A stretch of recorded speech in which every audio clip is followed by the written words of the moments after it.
Saudações, hoje é madrugada de 20 de abril de 2023 e vou deixar de lado as tensões do momento e as temáticas mais imediatas e fazer uma reflexão mais filosófica de uma temática que é até que meio que fundamental nesse canal, poderia ser quase que introdutória.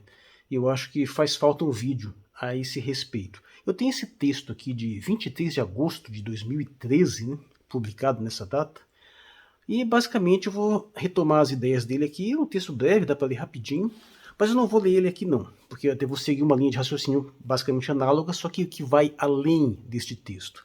Basicamente é você definir de uma forma mais precisa, de forma pragmática, os termos, né? E deixando claro que é um uso bastante pessoal que eu faço desses termos. É claro que você pode encontrar várias possibilidades de uso diferenciado, pode apontar problemas no meu uso, mas é muito importante, e já quero deixar isso bem claro no começo, é que não basta você problematizar, você tem que oferecer uma solução. Então sim, por mais que haja possibilidades de uso distinto e podem ser apontados problemas nessa proposta, como em qualquer outra, é preciso que você tenha algum grau de pragmatismo para estabelecer alguns elementos funcionais e você os utilizar. Eu acho que essa proposta aqui funciona, esclarece as coisas, ajuda. Não significa que alguém não pode um dia vir com uma proposta melhor, mas quero deixar muito bem estabelecido, porque é comum dizerem que existem duas formas básicas de fazerem filosofia, né, que diz que é a problemática e a sistemática. Pessoalmente eu discordo, porque eu acho que a problemática ela é um estágio inicial, ela é meio que obrigatória. Por exemplo, pega a filosofia cartesiana. O que Descartes faz no discurso do método? Ele basicamente problematiza o conhecimento. Ele vai problematizando até que chega um ponto que põe em dúvida toda a realidade sensível. Mas ele oferece uma solução. Ele cria um sistema e cria uma alternativa para você superar aquele estágio inicial de dúvida, né? Então essa fase de desconstrução das coisas, essa fase de problematização é necessária, mas não é suficiente, você tem que ir além. E aí é que eu digo que todo filósofo de verdade, ele tem que ter um sistema de pensamento organizado. Pode até acontecer do sistema não ser explícito, mas se ele não tiver um sistema, não adianta, ele fica apenas na parte de problematização, e eu acho que isso é um problema que nós temos atualmente de gente que pegou esse vício de apenas problematizar, apontar os problemas e ser incapaz de oferecer alguma solução real. Mas vamos lá. Então, segundo essa minha visão, filosofia, sem entrar no mérito mais complicado da definição do termo, é, antes de tudo, uma tentativa de entendimento da realidade. Uma tentativa predominantemente racional, embora em grande parte intuitiva também. Apenas para deixar claro que não é exatamente uma tentativa empírica no sentido científico de você fazer experiências. Isso não é possível com os objetos da filosofia, mas é uma tentativa predominantemente racional. Uma ideologia, no caso, parte de uma filosofia e, por meio desse entendimento, vai propor uma ação prática no mundo, vai tentar promover uma mudança efetiva na realidade. Aquela transição que o próprio Marx faz, né, que passou da fase de entendimento para partir para a fase da transformação. Mas é preciso deixar muito claro, uma ideologia só faz sentido como um subproduto de uma filosofia, de um processo de entendimento do mundo. E uma filosofia pode ficar apenas nessa parte de entendimento, apenas na descrição, sem propor alguma coisa. Quando ela faz essa proposição de uma ação prática no mundo, ele entrou no terreno ideológico. Mais uma vez, isso não é o uso etimológico mais apropriado do termo. Aliás, a maioria das palavras não é utilizada no seu sentido etimológico mais preciso. E sei muito bem que o conceito de ideologia é utilizado de formas diferenciadas, inclusive pelo próprio marxismo. Mas eu creio que esse modo aqui de pensar é mais frutífero. Então, por fim, você tem a militância ou o ativismo, que é simplesmente você pegar os pressupostos e as ideias da ideologia e tentar executá-las.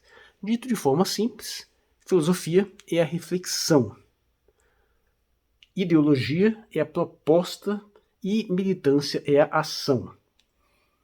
Aí que está a grande sacada, porque não é uma simples questão de você ser mas de estar sendo. Vamos aproveitar essa nossa distinção entre ser e estar tão preciosa, que é tão subutilizada, porque os anglo-saxônicos não têm isso. Os alemães não têm isso, o francês não tem isso. Mas nós, os neolatinos, temos essa distinção ser e estar, infelizmente, negligenciada de tal forma que muita gente nunca nem se deu conta, nem no campo da filosofia, que nós temos nessa distinção a própria noção entre ser e devir, aquela noção grega que solucionaria muitos problemas de entendimento. Mas vamos lá. O que eu quero dizer é que quando você está numa situação qualquer, mesmo que você não seja um filósofo sistemático, essas coisas todas, você pode estar numa condição de militante, mas você reflete um pouco mais, atinge uma condição de ideólogo, e se você refletir um pouco mais, você até chega no nível filosófico.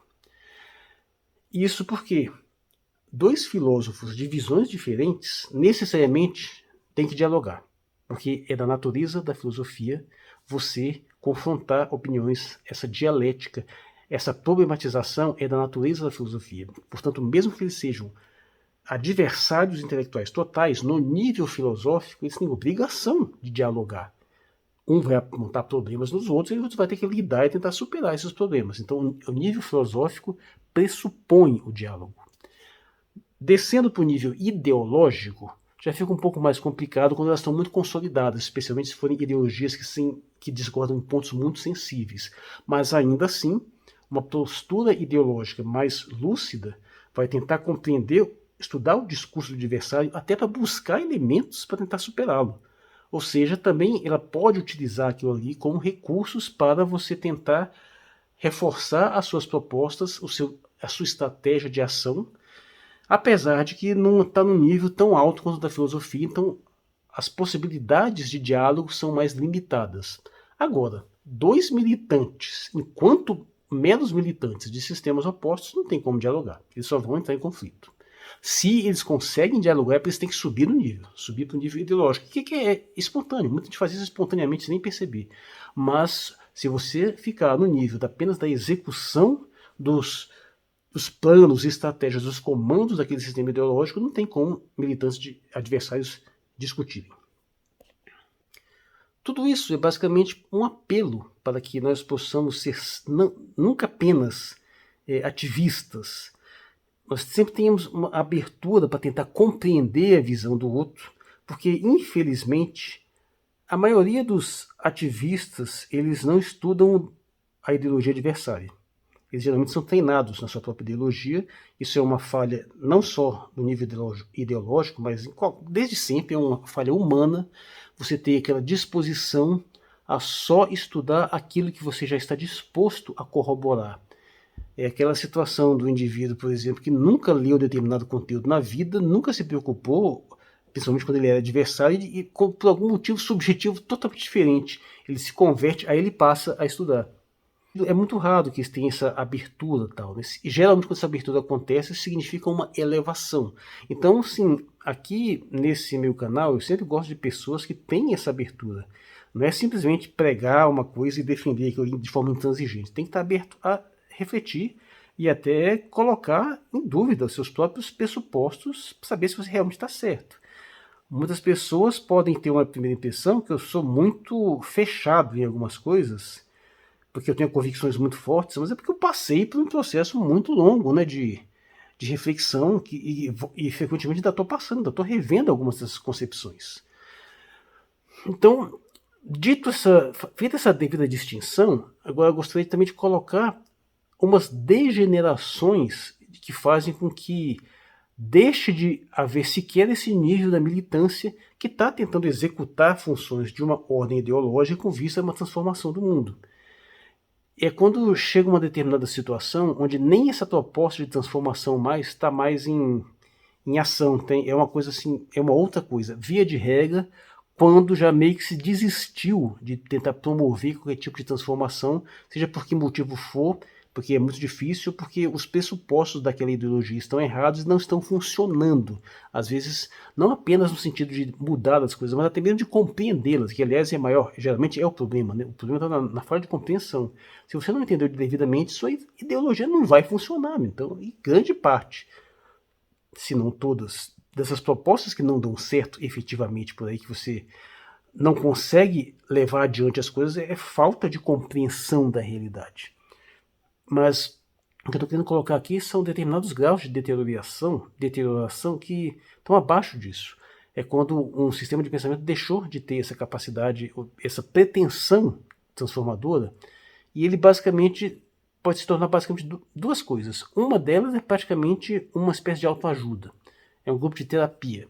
Aquele grupo já não está mais capacitado para promover qualquer tipo de transformação, porque ele perdeu completamente o contato com a realidade, ele já não é capaz de convencer ninguém, mas eles se fecham num grupinho para você simplesmente reforçar as visões uns dos outros e compartilharem experiências, e que é uma coisa legítima, só quero deixar claro que é preciso ter essa compreensão dessa distinção. Então muitas vezes as pessoas vêm basicamente para desabafar, para trazer suas experiências, sem muita perspectiva de transformar o que quer que seja, mas tem aquele grupo de reforço lá que um fica ouvindo o outro, ficam estudando uma outra coisa ali, mas apenas para que haja um espaço de compartilhamento de experiências e até um espaço basicamente terapêutico mesmo, um espaço seguro para as pessoas se expressarem. Né? Ela perdeu essa dimensão de tentar transformar, tentar mudar o mundo, mas apenas virou um pequeno grupo assim, de amigos que estão compartilhando suas experiências terapêuticas. Um outro ponto já é a situação onde, que pode derivar ou não disso, mas é que o espaço se torna basicamente afirmação de virtude. Veja, na impossibilidade de conseguir promover uma transformação melhor, o militante pode se fechar naquela bolha ali, e está absolutamente convicto da superioridade da sua visão de mundo, da sua proposta, mas isso tem como efeito apenas uma ostentação de virtude, de superioridade moral. E aí o que acontece? Ele assume um papel meio parecido que o de algumas religiões que não têm uma proposta transformadora porque ela tem uma conexão direta com o transcendente, então está tão preocupado em mudar o mundo como ele é. Está preocupado em contactar um outro mundo. Só que, é claro, nessa concepção, eles não têm esse contato com o transcendente. Na melhor das hipóteses, têm um contato com uma esperança de futuro. Né?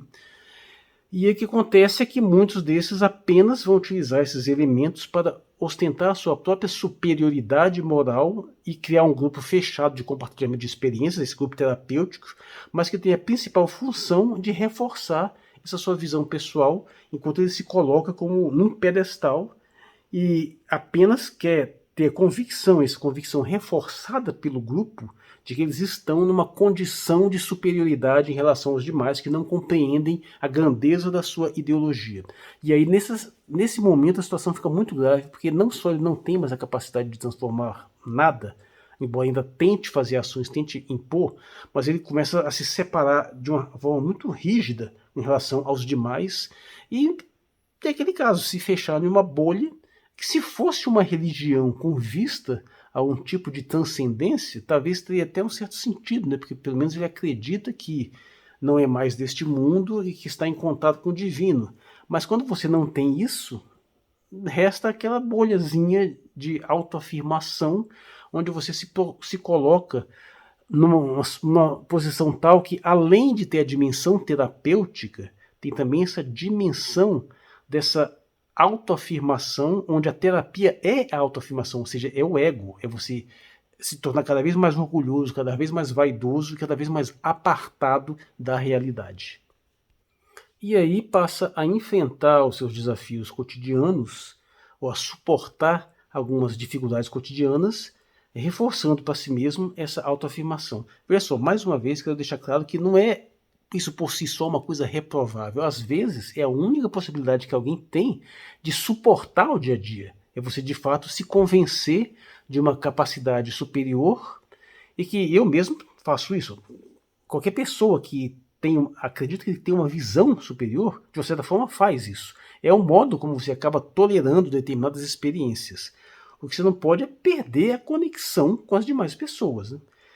Se você, ainda que você se feche um pouco, se você não tem um grau de identificação com a maioria dos seus semelhantes, você vai estar excessivamente restrito.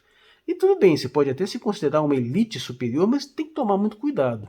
Isso é até um dos motivos que, não sei se por decorrência ou por princípio, eu me voltei tanto a querer ter uma sintonia com a maioria da população. em determinados temas, a sensibilidade popular sempre me atraiu muito, porque eu percebo que por mais que a maioria da população não tenha sofisticação para determinados tipos de reflexões mais avançadas, existe uma espécie de fundamento existencial, fundamento pragmático, que acaba tendo uma espécie de sabedoria assim, inconsciente.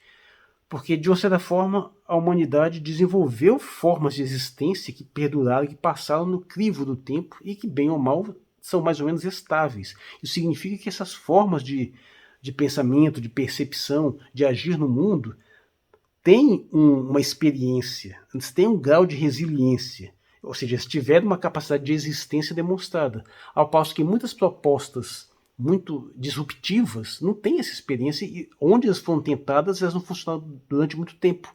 Então, há uma distinção que a gente tem que ter muito cuidado e que nos leva mais um pouco a um certo conservadorismo no sentido de ser mais moderado.